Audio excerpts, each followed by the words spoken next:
আসসালামু আলাইকুম। আমার নাম মোহাম্মদ কাউসার খান। আমার মা অসুস্থ, তাকে এই রাজাপুর সব ক্লিনিকে নিয়ে আসা হয়েছে। আমরা আগে একজন ডাক্তার দেখাইছিলাম 10 দিন আগে। ওনার নাম হচ্ছে আপনার নাসরিন। ওনারে দেখাই বলছে যে উনি কিছু রিপোর্ট টেস্ট দিয়েছে, আমরা টেস্ট করাইছি। টেস্ট করানোর পরে টেস্ট দেখাইছি পর উনি বলছে যে জরায়ু সমস্যা, জরায়ু অপারেশন করতে হবে। এরপরে আমরা আজকে আসছি, মানে 12 দিন পরে। উনি বলছে 10 দিন, আর উনি ওষুধ লিখে দিয়েছে, আমরা ওই ওষুধ খাওয়াইতেছি নিয়মিত, মানে ওনার ওই প্রেসক্রিপশন অনুযায়ী।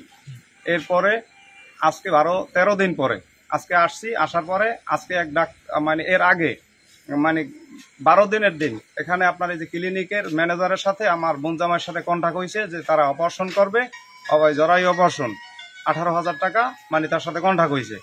এরপর আসছি, পরে টাকা জমা নিয়েছি। টাকা জমা নেওয়ার পর আমরা ব্লাড দিচ্ছি, 2 ব্যাগ ব্লাড দেওয়ার পরে হ্যাঁ এখানে টেস্ট করাইছি। আগের যে ডাক্তার মানে গত 12 দিন আগে যে ছিল, ঠিক আছে, উনি বলছে জরায়ু সমস্যা।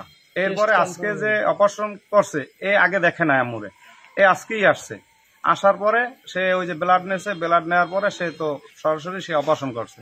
অপারেশন করার মানে পরে পেট কাটার পরে সে কিছুক্ষণ পরে বলে যে এই রোগী অপারেশন মানে সাকসেস না, এই রোগী ঢাকায় নিয়ে যাইতে হবে।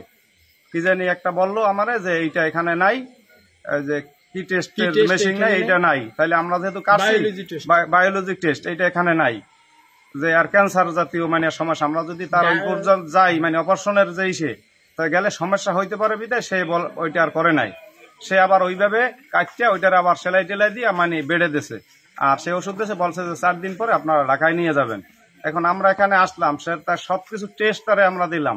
তার যদি আমার যদি আরো কোনো টেস্ট দরকার হইতো আমরা টেস্ট দিতাম, আমরা টেস্ট করাইয়া তারপরে যে কি সমস্যা, যদি আপনার ওই ক্যান্সারের যদি সমস্যা হয় আমরা ক্যান্সার হাসপাতালে আমরা দেখাইতাম। এখন তারা ডাক্তার বলছে যে ক্যান্সার হয়েছে, তাহলে পেট কাটলো কেন? আমার এটাই তারা অপারেশন কেন করলো? এখন সে খুব অসুস্থ, এখন তো এই অবস্থায় আছে। তার ওই যে হাত পা ফুলে উঠছে অপারেশন করানোর পরে।